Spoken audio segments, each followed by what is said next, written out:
welcome everyone to today's webinar. Today's webinar is how to transform CX. Certainly a popular topic and something that I think is causing people a lot of concern now. Particularly, it was hard enough to do it over the telephone and maybe with email. Now with so many channels, and the expectation is to deliver a similar customer experience, or even a transformed customer experience across all of those channels is quite difficult to manage. Well, hopefully our experts will be able to help you in that quest, and delighted to be joined by three experts in the field. First of all, I'd like to introduce Katie Stabler from CULTIVATE. Katie, welcome. Thank you for having me. Hi, everybody. And CULTIVATE is a consultancy? That's right, yeah, customer experience consultancy, working globally across many different industries. Wonderful. Also delighted to welcome a regular contributor to the Call Center Helper website, Paul Pember. Paul, you have a variety of different hats over time. Would you like to sort of do a pen portrait? God, I could be a while here, Jonty. Yeah, so I've been writing for Jonty for about a year now. So I think I've done about 10 articles in the last year that vary from engagement, transformation. So yeah, a really kind of wide selection. My latest article was around about how we become anti-racist. So check that out. That was published last week. So that was my latest article. Wonderful. Thank you very much indeed for that. A lot of good advice. Learned the hard way, which is very good. So I'd like to also introduce to you Emily Gray from Playvox. Emily, would you like to introduce yourself a little bit about Playvox? Yeah, thanks for having me. So I'm located in Orlando, Florida, and I lead the customer success team here at Playvox. So my background is in customer success, contact center operations, technologies, and here at Playvox, we work with so many different customers across different industries, different geos, all over the world. And my team specifically works with customers throughout their life cycle of discovery, onboarding, implementation, and just really be building kind of a strategic, operational, agent-centric contact center. So I'm excited to be here and share some of our best practices and findings with Katie and Paul. Wonderful. So just a bit of housekeeping. If you want to watch a replay of today's webinar, we'll have it on in about half an hour after the webinar has ended. callcenterhelper.com/recorded-webinars. It's time now to log into the chat room. We've got only about a third of people online in the chat room so far. So it's very easy to do. callcenterhelper.com/chat, or if you want something a little bit easier, just type in cch.chat into your browser. Just put in your first name, email address, and off you go. You can either do it in a browser. A lot of people love doing it just into their phone, just in the browser line. Just type in cch.chat, and you'll be straight in once you just put in your name and email. So very easy. You can then see the slides on one screen and then on your phone, or you can have two windows open on your PC. You can also download some great slides that we've got today. So you can download Katie's, Paul's, and Emily's slides when you're logged in here. We will be doing a quiz in a minute, so you can have all the quiz voting buttons. These buttons here. We'll have a quiz after Katie's presentation. So the added advantage of being in the chat room is that we do have a box of chocolates, a bottle of champagne, a gift card, or a charity donation. It's your choice for the best tip. If you want to use #tip, if you've got a tip in the chat room, or #question if you'd like to ask a question of our panelists, which would be great. And I'm just going to start off with a quick poll, and just want to ask the question, and that is, what is your biggest barrier to making the customer experience easier? Now, there might be lots of barriers, but you've got to pick one of these. So is it lack of available budget? Is it slow or outdated technology? Is it management buy-in? Is it conflicting priorities? Is it lack of communication between departments? Is it low employee engagement? Or is it failing processes or policies?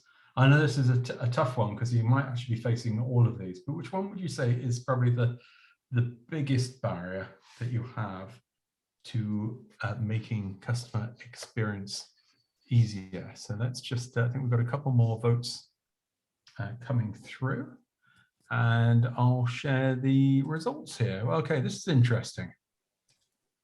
So the biggest answer overall is slow or outdated technology, followed by conflicting priorities, followed by lack of communication between departments. So that's an interesting one there. Emily, outdated technology. Presumably you're seeing a great deal of this. Yeah, as we've got many stacks of technology trying to move vendors and consolidate vendors, and obviously, kind of what we're here to talk about is digital, right? So, how do you keep up with that and keep your other channels that you still may want to maintain? And Katie mentioned that as well, kind of pain point of going from one channel to the other and keeping that conversation in sync. So that I think flows. That's what I would expect to see. I'll say that. And Katie, the next two are sort of conflicting priorities and lack of communication. That's quite an interesting problem to have. Yeah, do you know, conflicting priorities, every single organization I work within, when you talk about CX, that absolutely comes up. It's and time being one of them as well. And communication, as much as we all do it every day, communication still vexes the best of organizations. And finally, Paul, I'm a little bit surprised that management buy-in and lack of budget aren't higher up that list. Totally agree. Yeah. I mean, normally that's a real common theme about, kind of getting buy-in from the top. So yeah, I'm definitely surprised that's not more, kind of on the top of the list. But then saying that, I think over the last, kind of 3 to 5 years, I think there's a greater understanding now at the top that this is a real kind of top priority, really. So yeah, so hopefully that's a good sign. Yeah, I think customer experience is the new marketing, and I think budget is being adjusted to fit in with that. Well, that's probably an absolute perfect time now to pass the baton across to Katie. And Katie, if you'd like to put the slides up and perhaps share with us your ideas for designing digital journeys for an experience that delivers. Lovely, thank you so much. Hopefully you can all see my screen now. We can indeed. Great. Apologies for my fire alarm that you may have all heard a few minutes ago. I can confirm I'm safe and sound, and hopefully that will not happen again during the rest of this talk. But the reason I'm talking about designing digital journeys for an experience that delivers as part of the conversation around CX transformation is because undoubtedly digital plays a part in many people's transformation. So I'm going to start by asking you all a question.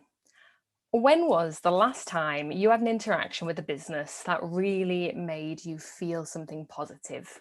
So feel happy, surprised, wowed, or maybe just such a good experience you want to tell somebody about it. And I'm just going to give you 15, 20 seconds just to think about it, maybe pop it in the chat.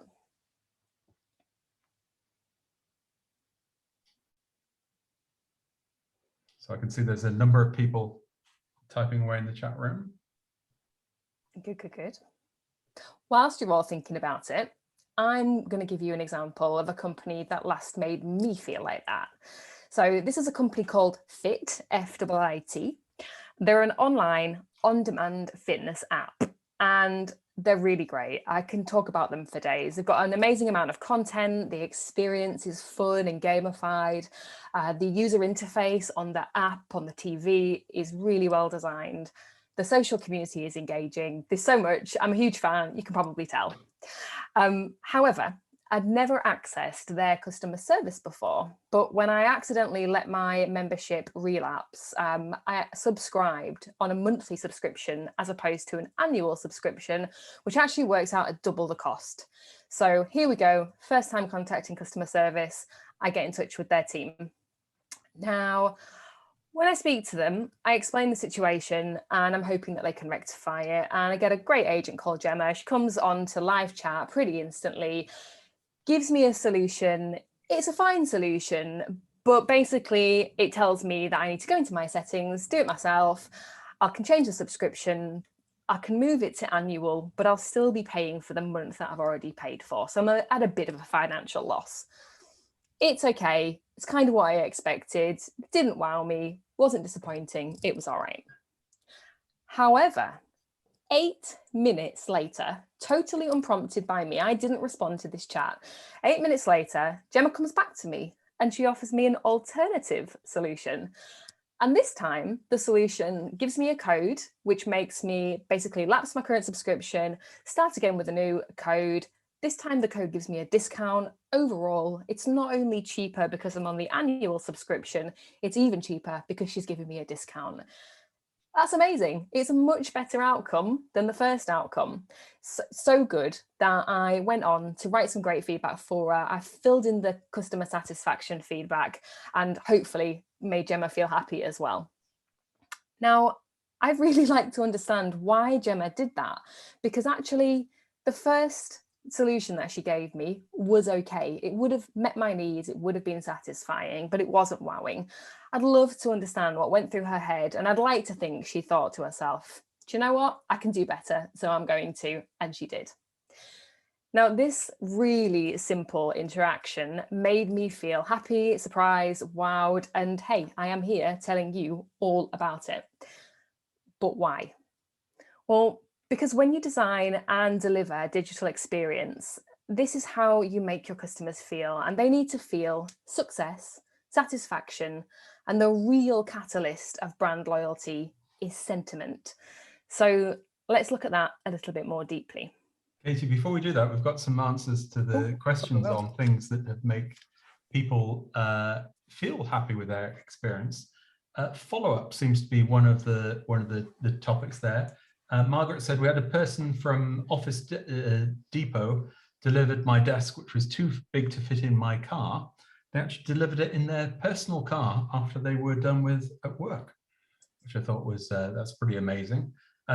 Ruth has said, I bought a product from Athena and they contacted me afterwards in a very personalized way. That was a nice surprise.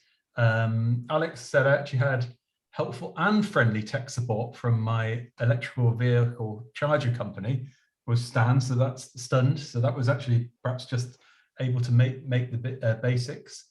And Kelly said, bulk CS, easy, convenient, made me return with the discount code unique to me and my experience. So there does seem to be a sort of common factor in there of sort of follow up and an element of surprise. Absolutely, personalized, that's key. As you say, following up, doing something unexpected, they're all going to come in further as we go along. So I'm really pleased you guys are touching on some of these topics. So starting on how you build this experience. Well, first of all, you've got to deliver success, which is essentially making sure that we get the result we set out to achieve. Now, in Fit's case, they did that, they were able to offer me a way to change my subscription, and that's got some way to make sure that they're delivering a good experience to me. But then comes in satisfaction. So again, as a customer, we don't just need success, we want to be satisfied with that. And what that typically means is that it's quick, it's easy, and it's as we expect. Now, this not only occurs when we achieve success, but if we achieve it with ease and speed, and at least as we expect it. And as you found out with Fit on that first transaction I had with them, that's exactly what happened. Fit were able to give me instant access through my first choice of contact, which was live chat. They were easy to access, they were easy to speak with, they provided a simple and straightforward solution, and it was the least that I expected. The customer experience is starting to stack up here with Fit. If I left this interaction at that point off that first response with Gemma, I would have been satisfied. But where the real magic comes in is when organizations really excel at being customer-centric, that's when they bring sentiment into the experience.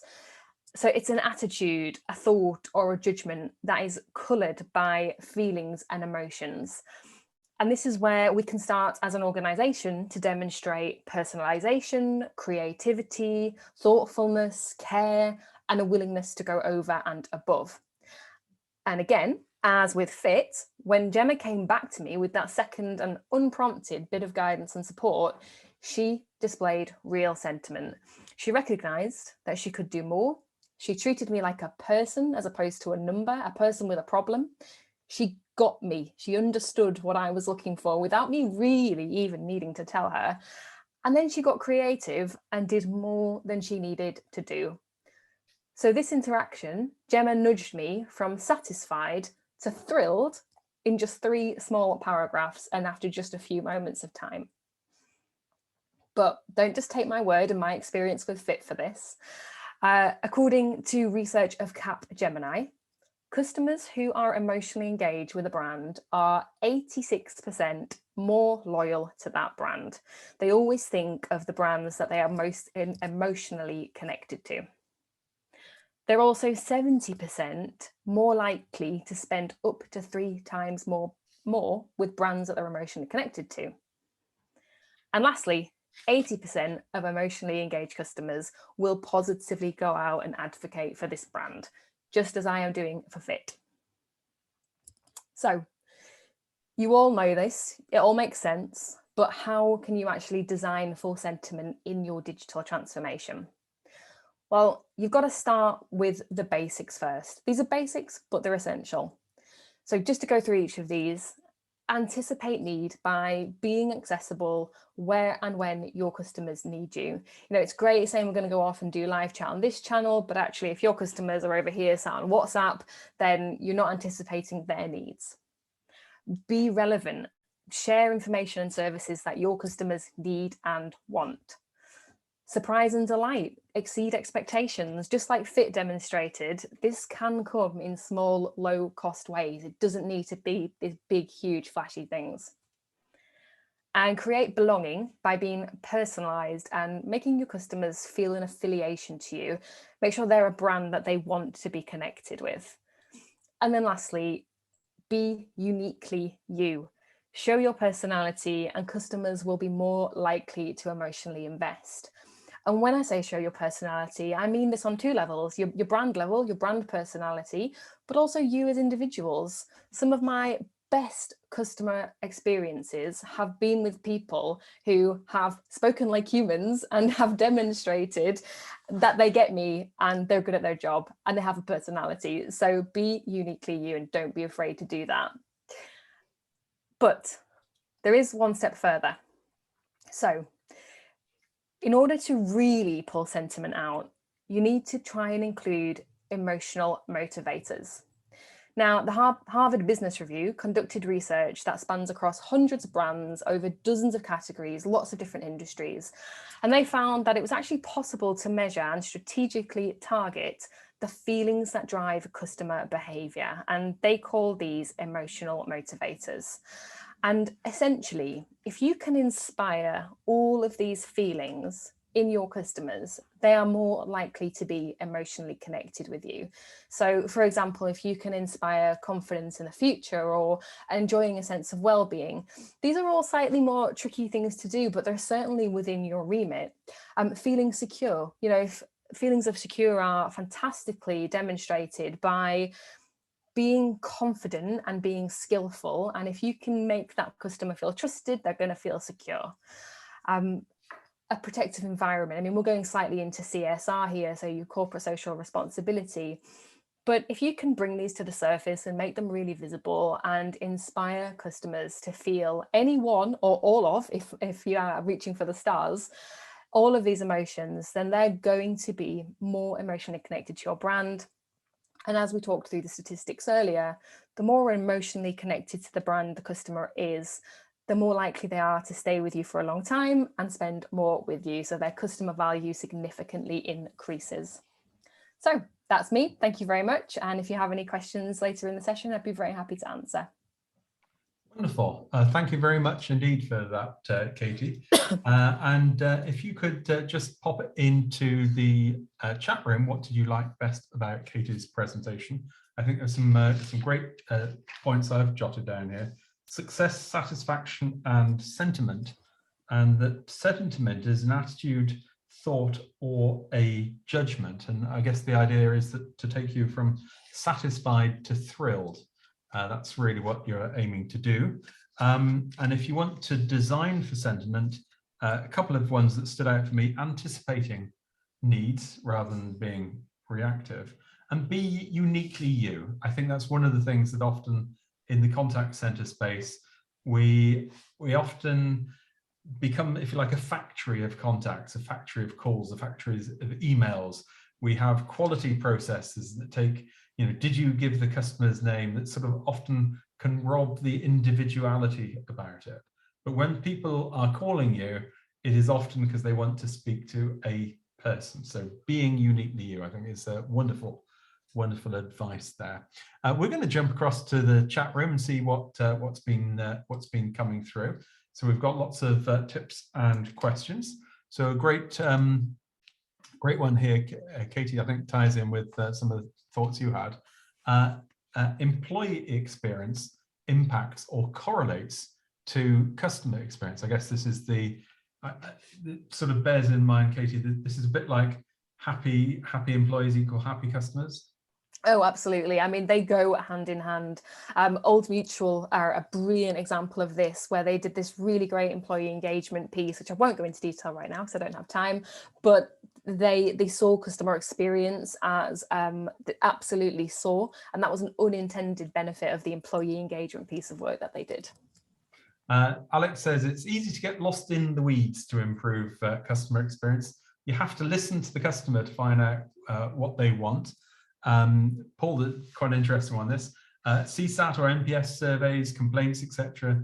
Working backwards from there helps you to keep the right end goal in mind. I like that. Yeah, I mean, that's something that I always try and do, is to work backwards rather than forwards. I think, when you work forwards, I think you do get lost and you just improve something that's bad to make it less bad. So I love that idea. Yeah, we've got a question in from Claire, who says, how can you balance customer experience and SLAs? If you're providing great customer experience, it will take longer. There's less buy-in from frontline areas. They need to hit their SLAs. For instance, for example, a call with a customer takes longer than dropping them an email. Emily, have you got any thoughts on balancing customer experience and SLAs? Yeah, it is a balance, right? And I think part of that, though, is looking at your SLAs. And so you might have SLAs that were established, we'll say pre-2020, that might not be appropriate anymore because they were interactions that could be happening very quickly, right? So perhaps, I'd kind of flip that question on its head a little and maybe look at your SLAs, and are those still where they should be? Because Katie kind of started off like CX, like we know that that is the North Star for customers, right? And the benefits there just are so large. So I would say look at your SLAs and see if those are where they should be with the types of interactions and the types of customers that you're getting today and kind of for this year. So let's have a look at some of the other things that people are saying. Jamie says expectations are led by the market, though, aren't they? Offering discounts, for example, or gestures of goodwill are well received if the other competitors don't offer them as a rule. So I guess you've got to be offering something a bit different to your competitors there. Megan has said, use customer everyday language. Try not to formalize communications when it's not needed. For instance, use wasn't instead of was not. So Katie, that's again ties more into individuality and being a bit more approachable. Yeah, and like it came up in the poll at the beginning, communication, we should never underestimate how important communication is to customer experience, and just simply using, like you say, everyday language is a great tip, Megan. Brilliant. And one final tip from Bob, who says, we see our customers as invited guests to a party and we're the hosts.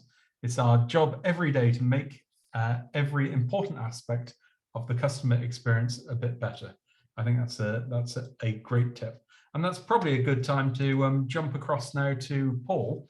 And Paul, if you'd like to share your thoughts on how to transform CX. Brilliant. I will do, Jonty. So good afternoon or good morning or good evening, wherever you are in the globe. It's really, really great to be here. So I'm Paul Pember, founder of CX Score.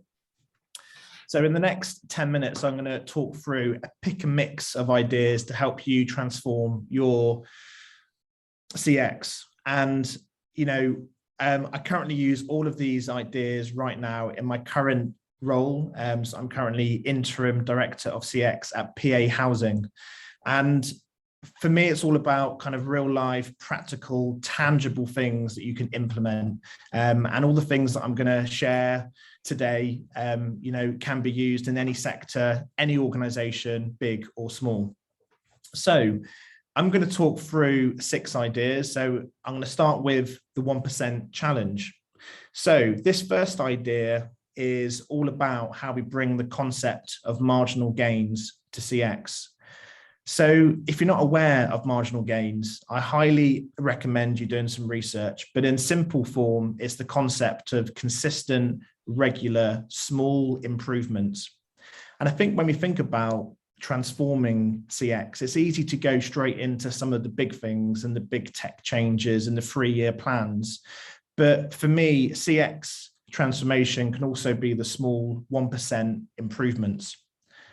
So I actually launched the 1% challenge last week at PA Housing on our all employee virtual briefing. And I challenged everyone to think about how they're going to improve customer satisfaction by 1% in their world over the next 2 weeks.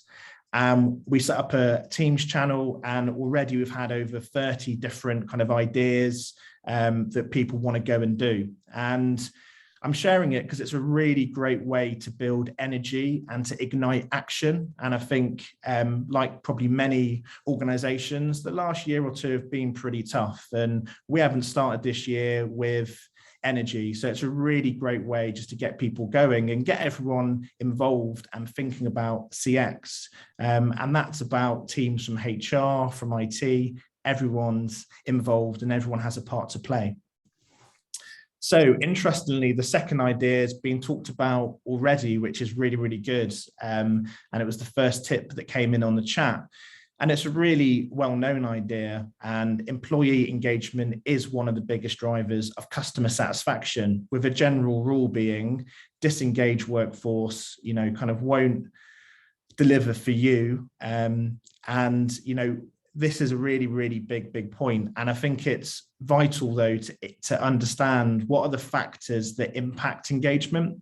I think we talk about it. We know that there's a link there, but it's so important to understand and to make sure that people have the environment, tools, and support. And I think something that I want to share as well, again, something I've done at PA Housing in the last few weeks, is that our staff survey went out last week, and I've added a new CX section on the staff survey, and that was to really gain insight and to support us to uncover what the barriers and blockers are in the way of our workforce. And it's going to be a really helpful benchmark over the next year as we make changes. But I think for me, it's about having laser focus on what we need to change to make sure that people are engaged and have the tools that they need. So a question for everyone to think about, are you clear on what the barriers are for your workforce? So my third idea that I'm sharing with you is the key drivers of customer experience. So we've talked about employees, and this idea is pretty simple, but I don't actually think it's that easy to do in practice. And we've talked about it already. In our kind of roles, there's always too much to do and too little time. And that will always be the case. So it's really vital that in our roles, we really ensure we understand what the key drivers of CX are. And at PA Housing, we've identified these 3 key drivers that we're going to really focus on over the next year. And these drivers are not from me or my team. These drivers have come from looking at our insight, looking at our themes. And this is going to really, really help direct and focus the organization. And again, I think on the vote, I think it was second or third, or maybe even second, it was around priorities being a real issue for people on the call. And this really helps. If you understand your key drivers, it really helps focus your time, but it really helps influence the organization that these are the areas that we need to focus on. So again, another question maybe just to think about for a second. Do you know what matters most? And, you know, how are you going to get there? How are you going to build your drivers? So the next one is maybe one of my favorite ones. And this is about developing the customer voice. And it's quite a common phrase and it's a real growing phrase, but what does it really mean? And I'm pretty sure we could have a whole webinar just on this subject. And this is a really vital ingredient for every organization. And for me, the customer voice is all about how you listen, learn, and act. It's how you bring together all of your different insights and data to create a real clear understanding of how your customers feel about you. And that's about the good and also the bad. It's also about taking forward the lessons learned. I think the customer voice can sometimes be just based on insight, and insight means nothing if there's no action. So it's really about how you take this forward and learn the lessons and embed the learning across the organization. I've recently named this the CX chain, which I think is a kind of new name for it, but I think it kind of gets to grip with the importance of it and also the fact that no one owns it. You know, actually there's a chain, there's different teams and different people that are part of that chain, and all parts need to work, otherwise the chain breaks. And for me, the chain is a model that is a structured, coordinated and organized way to continually listen, learn and change. So you can see there on the slides, you know, for me, there's kind of 5 key areas of it, which is the data, the different types of data that you have in your organization. I mean, in the last 8 years, I've worked for 5 different organizations, and I think data can sometimes be quite siloed. So it's really important to identify the different data sets you have in your organization. Then it's important to turn that data into some kind of insight. There's no point sending that out to the organization in, you know, kind of raw format. So how do you tell a story? How do you build the picture? And then based on that, what are the key things that you're going to focus on as an organization over the next 12 weeks or the next 6 months? And then how do you redesign? How do you have the hands in the organization to help the business areas to redesign processes, policy and tech? And it's that cycle of change. So for me, that's the chain. And if one part is missing, the chain breaks. So that's something that we're going to pilot in PA over the next few months.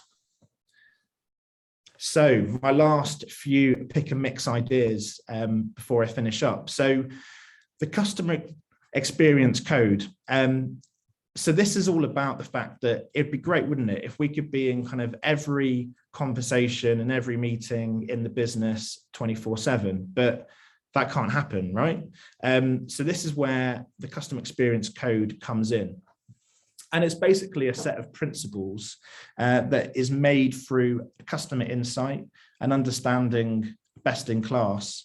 And its main purpose is to be a kind of easy to understand tool that can be used, picked up and embedded across the organization when we design services, product, processes and journeys. And Katie mentioned earlier some of her code, which was around personalization, follow-up, ease, quick, simple, extra mile. We all know that in our roles, but how do we make sure everyone else in the organization knows that as well? And I think it wouldn't be a code, so the code wouldn't be the same in every organization. The code will vary depending on the context of your business. So for example, Katie mentioned fit earlier. So they want loyal, they want to, you know, kind of go the extra mile. They want to be 5-star and they need to be 5-star. A local council or social housing, that's about the basics done really well with kind of low effort. So your code will change on the sector that you're part of. But the critical point here is the code is created through insight. This is not what you think. This is not what the business thinks. This is based on insight, and it's got to be an easy, understandable tool that can be embedded in the organization. So my last idea is the power of stories. And again, this is a real favorite of mine. And how we tell stories and how these stories can ignite action and change. And in customer experience, and I've done it before in previous roles, you can fall into the trap of doing those long-term, rigorous, detailed insight pieces, journey mapping for weeks and months, and everyone's thinking, what are they doing, you know, kind of in that room. And we're waiting for this perfect journey that we're doing, and it's not always needed. Sometimes, you know, something quick, and this is where I think the power of stories and the power of having a CX case study that deep dives in, you know, kind of one story or kind of one example. In my last 4 weeks here at PA Housing, I've done that twice already, and it's a brilliant way to get buy-in from the top as well. They don't have much time, and this is a very quick 2-pager that gets to the heart of the, you know, kind of issues of the time. So I'm about to finish, but I'm going to finish with a quote that I read last month, and I thought it was worth sharing this afternoon. And it's a quote from James Clear. Brilliant book. And this quote is around about the fact that you don't rise to the level of your goals, you fall to the level of your systems. And it's great if you've got ambitions around your NPS or satisfaction, but you won't rise to those goals just because you've set them. You'll always fall to the level of your systems. And when I mean systems, I don't just mean CRM, I mean all of the ingredients that influence and drive CX.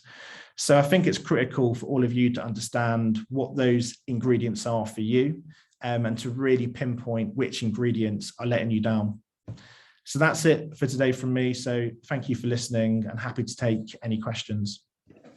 Wonderful. Well, thank you very much indeed for that, Paul. We're going to be jumping across to the chat room in a very brief minute for our quiz.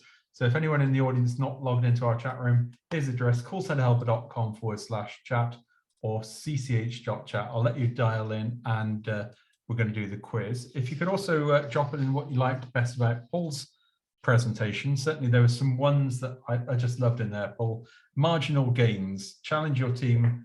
How could you improve customer experience by 1% in 2 weeks? I think that's a great one there. Create your own customer experience code, so the whole organization speaks the same language, and there's always too much to do, always not enough time. So it's really key that we identify and focus on what are our 3 key drivers of customer experience. So some great thoughts there. Okay, we're going to jump across to the quiz. When you logged into the chat room, A, B, C, and D here, and then after the quiz, we're going to take some questions from Paul.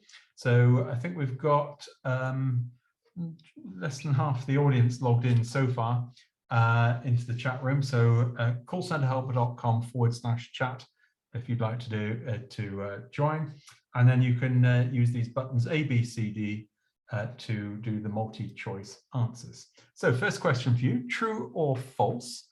37% of brands improved their customer experience in 2021. So hit A the blue button if you think it's true, or B, the red button if you think it's false. You've got to be logged into the chat room for this. So A is true, 37% of brands improve their customer experience, or B, false. So I think most of you voted there. Let's have a look. So actually, most of you got it wrong. The answer was false. The actual answer is 27%. 27% of brands improved their CX, which is 13% higher than the previous year, which I think for middle of a pandemic is quite a nice situation. So next question: according to Forbes, how much is the customer experience management industry in the US expected to grow annually from 2021 to 2028? Is it 5%, 10%, 15%, or 20%? How much do you think the customer experience management industry in the US is expected to grow between 2021 and 2028. Lottie got that one right. The correct answer is 15%. According to a survey from Grand View Research, the size of the US customer experience management market is expected to grow by 15% annually. So that's quite a significant growth overall. Next question, what percentage of contact centers see social media as a growth channel? Is it 23.9%, B 33.9%, C 43.9%, or D 53.9%? So I'll give you a clue here, it ends in 0.9%. So let's see what you voted. And yeah, actually, a lot of you picked the right answer, 33.9%. According to the call center helper survey, what are contact centers doing right now? Social media was seen as a growth channel of 33.9%. The big channels, though, a lot of people are viewing self-service portals or website online contact as the big growth areas. And so the last question, who said you must never be fearful about what you're doing when it is right? Was it A, Eleanor Roosevelt, B, Nelson Mandela, C, Rosa Parks, or D, Salvador Dali? Which one do you think said we must never be fearful about what you are doing when it is right? All of these speakers have talked about fear, but the only one answer that is correct is actually Rosa Parks. Rosa Parks, the civil rights activist, was the correct answer to this one. So let's have a look at how the scores on the doors are. It's won by Jamie 9, so we'll be getting in touch with you, Jamie, and getting a prize across to you. So let's jump across the chat room now and see what has been coming through in terms of tips and so on. Wendy has said, to create a personal connection with the customer, say their name at the beginning of the conversation and in the wrap-up, as well as ask the customer if there's anything else we can help you with before disconnecting with that customer. Paul, I think that's quite a nice touch of actually using the customer's name at the end of the conversation as well as just at the beginning. It's really simple, really easy, and it's a kind of great marginal gain as well, isn't it? It is indeed. There's a tip here from Alex. Before asking for name, completing ID and V checks, identification and verification checks, etc., ask the customer how you can help straight away. So before you actually take their details, they've been rehearsing how to phrase their inquiry whilst waiting. So it's good to let them get it off their chest. Then say, I can help you with that to reduce tension. Katie, I think that's a really nice nice approach to that. I think it's lovely. And actually what I really like about that is the thought that's gone into it around the fact that you're thinking what is going through the customer's mind while they're waiting. I mean, that's really customer centric. Yeah, I think that's a really good one. Question from Kelly, what metrics can be used to measure the correct CX experience with each interaction? How do you measure how much compassion, understanding an agent gave a customer, and if that was right for the customer? Emily, I don't know if you've got any thoughts on the right metrics to measure CX, in particular things such as compassion or understanding. Yeah, and I'll talk about that just actually in a minute here, but I think, kind of the short answer is it's not just one thing, right? That's going to be one variable of the overall measure of the entire interaction and the entire customer and agent experience there. So just one component, but I'll actually touch on this just here in a second. Okay, well, that's probably the right cue then to jump across to your presentation, Emily. So if I stop sharing here, if you'd like to pop your slides up on the screen. Great, I will do that here.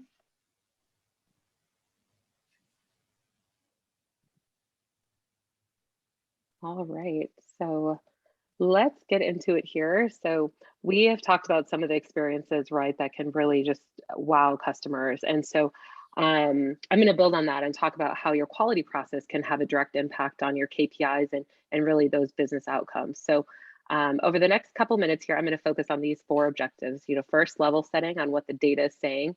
We'll talk about QM and why it's important for all channels, not just voice, right? Kind of that old thinking, and how you can positively impact your KPIs, and a few things to really be focused on here. And then we'll put this in motion, sharing some actual things you can do within your own quality process, questions that you can add to your scorecard, like I just mentioned, and methods to really help get that data back into the broader business, which Paul talked about a bit as well. So first, looking at the data, right? How do we get here? And more importantly, how do we get here so quickly? So this is a study based from McKinsey showing customer interactions that are digital prior to 2020 and then after 2020. So you can see that globally in just 6 months time, the industry accelerated 3 years. And think about everything that would happen and could happen in your organization over 3 years. That is a long time to kind of put in this 6-month bucket. And, when you think about just specifically your people, there's been some questions about agents and hiring, and your people strategy would change in that 3 years as well to accommodate changes in the industry, the hiring, how you recruit, how you train agents, how you incentivize and measure them, and then looking at the customer behavior as well. So that would all be refined over this 3-year period. And here we are now putting those changes into this 6-month box. So more than half of the customer interactions across the world are digital. And many companies, and we just saw it from some of the quizzes there or the poll questions, many companies, didn't have the operational infrastructure set up to support these interactions. So kind of a follow-up question in this study, most stated that they put in temporary solutions, and another note that they expect these to be permanent changes and they're making investments. So whatever side you're at on this, if you don't have solutions and you need to get there, or you actually do, and you're looking at how you can, use those to your competitive advantage, we'll kind of break that down here for the digital space. So QM matters. QM is channel agnostic, no matter how your customers are interacting with your agents, your product, your service, your brand, right? Quality matters and is important. So first, kind of think about quality as the insights to your customers. It's the number one, the very, very best place for you to hear exactly what your customers need, what they want, what they're saying. No matter what channel the customer is interacting is coming through, that outcome is essential to your business. The second, kind of one very reoccurring theme I hear from many of our customers is CSAT has become that North Star. It is now kind of that number one driving force for how dollars are allocated, how decisions are made, how resources are aligned. And we saw that if you think back to the very first poll question, the budgeting, that was actually kind of rather low, right? And so that's because CSAT is really moving to be that North Star. That customer-centric approach and experience has changed. And now where we are is we have to use technology purposefully, right, to make interactions feel human, be frictionless, and really empower agents to drive that amazing customer experience. So quality can ensure that's happening.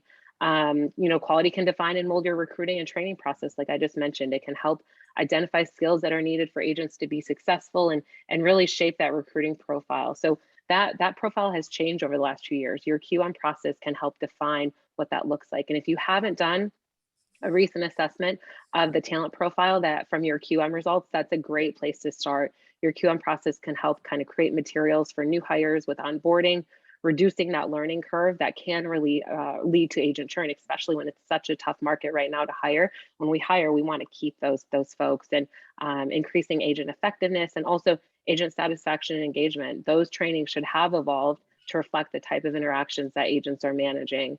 QM is also a variable for coaching, right? Helping provide direct feedback to team leaders and managers.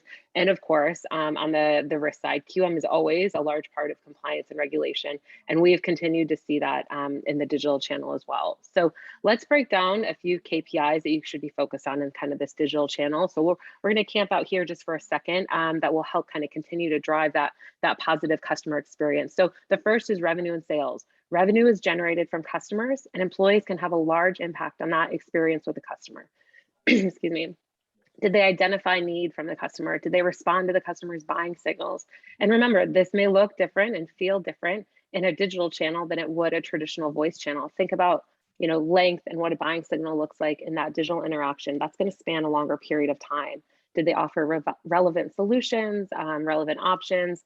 And benefits to the customer, and did they offer those at the appropriate time? Were they able to manage objections, customer concerns, and ultimately did they ask for that final sale? CSAT, again, it comes back to customer satisfaction, thinking about speed, convenience, effort. And there was a question in the chat about collections, and maybe you can't get there with the sentiment, but really focusing on making it easy, making it right is so important. Many of those, soft skills that we had, kind of had previously, right, have shifted over to competency, knowledge, confidence. Did we engage with the customer? Did they feel that human connection in the digital channel, saying your name at the beginning and the close of conversation? All those things impact CSAT. And, we are in this world of choice. There are so many choices of brands and services at fingertips, literally, right? And ensuring that customer felt that they were valued. How did the agent treat them? Did they feel respected, appreciated? Did that agent show empathy? Is all kind of driving into that CSAT.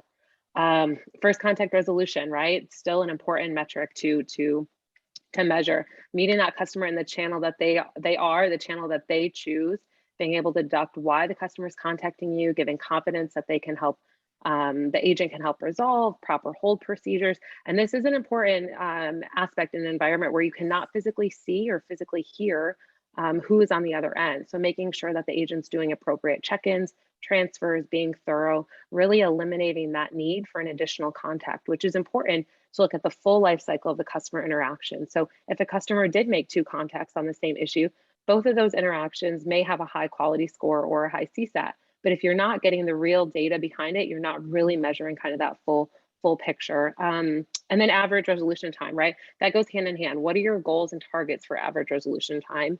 Making sure the agent manages the conversation, that open, middle, close, correct usage of chat templates and macros. Do they solve quickly with the right follow-up action? Did they follow appropriate update, hold procedures? Putting customers on hold at the appropriate time in the conversation. Those are all important metrics. And again, keep in mind, those are different skills that a digital agent needs to be trained and measured on. Putting a customer, on hold in the midst of typing is not an effective use of hold procedure, right? And again, that looks different in voice. I can't stress that enough. And lastly, abandonment. So making the interaction personalized, appearing focused on that customer, even though they may be taking other chats at the same time, which a lot of consumers might not know this, right? It's something that's happening on kind of the back end on the agent side. So taking a break at the right time to potentially tend to another customer. Does that customer feel heard? Is the agent showing patience as maybe the customer is trying to type slowly or has misspelled words? Soft skills have moved here. Agents are multitasking in new ways, not just navigating systems, but being able to actually have to think strategically and navigating different topics and talk tracks with customers is so crucial. So kind of moving on. So here are some very specific questions and metrics that you can add to your digital scorecard. I'm not going to kind of read through all these, but some may cross over other channels, but many are very specific to digital and also specific to how customers are engaging right now. And these are things that should evolve and grow with your customer interactions and what you're seeing in your customer base. So as your customer footprint has changed in the last 24 months, your scorecard should have too. So this should be derived from what your desired business outcomes are. That's a great question to ask yourself. Can you take action from what you're seeing? What can you do with the data? And then again, always kind of keeping customer experience top of mind. And as you add in new KPIs and metrics, always think about your process, right? Where could that be refreshed? Does your agent have a voice in the process? We talked about employee experience equaling customer experience, which is, I feel so passionately about, do agents have a way to comment and dispute, really empowering agents to be owners of that customer experience, connecting with the customer that can help push things like personalization, empathy, compassion, right? Are you coaching your agents and have your coaching processes changed to support your interaction changes and your QM changes as well? And then the magic question, right? How do you get all this data out of the business so you aren't acting in a silo? Paul talked about that a lot. That is so important. How do you share real time with the product team or just as an example, right? What is happening with your products or services? QM data is so valuable. It's the pulse of what your customers are saying. And how do you ensure that everybody is moving in the same direction? And lastly, right, calibration, auditing, random sampling across all channels, ensuring those ratios are important. So as your digital interactions have gone up, that calibration, that auditing and sampling, that should go up on that ratio should go up on the digital side as well. And lastly, we'll kind of close it out here, right? CX, kind of keep in mind, CX should always be the priority when making any changes. So one simple question, and I'd encourage you to write this down, is you can ask yourself, when we get this metric and the data behind it, will it enhance the customer experience? Will this data enhance the customer experience? So really focusing on the how and the why, segmenting data to create clarity on the root cause of interactions. So using QM data, that's great, right, to diagnose. and really get to not just what happened when they interacted with the agent, but why did that happen? What actions can we take to improve this customer experience? And this has to involve many teams, right? Timing of the data is important. Have those real-time results to quality metrics, to ticketing volume, to see trends as they're happening, to really allow a business to act quickly is just so important, right? To get those behaviors so you can eliminate and potentially change things real time if what customers are saying. So I strongly believe a fantastic agent experience, that's something we're very, very passionate about, me personally, will equal an exceptional customer experience. So taking a pulse on the staff working remotely, giving those remote agents access to information, to customer information, to their own performance information. They want it. They want to feel like they own the customer.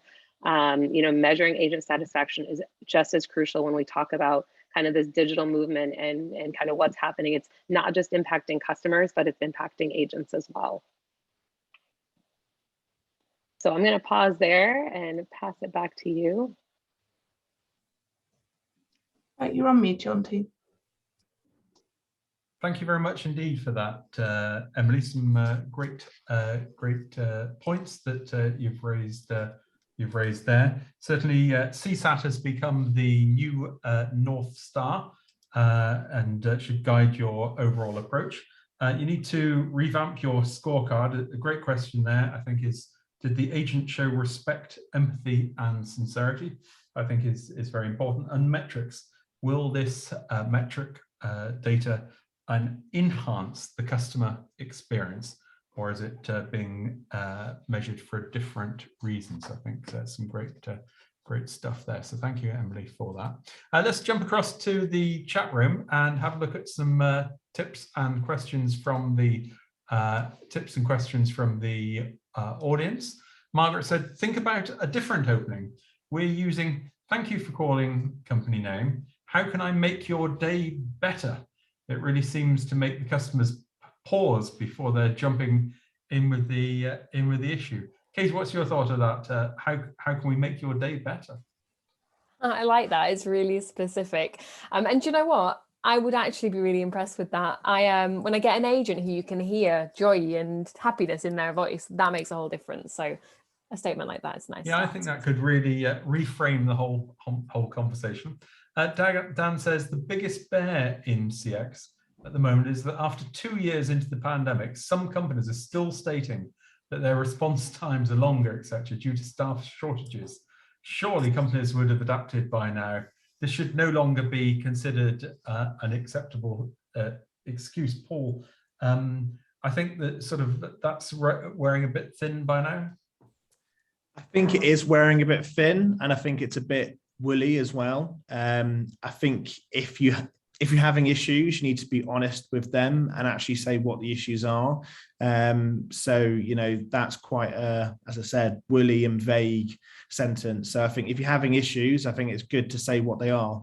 But yeah, you can't keep saying that you've got the same problems for weeks and weeks and weeks. So it might be a good time now to actually, after the webinar, go out and check what your IVR messages are actually playing. I know lots of people will never change them from the day the system was put in.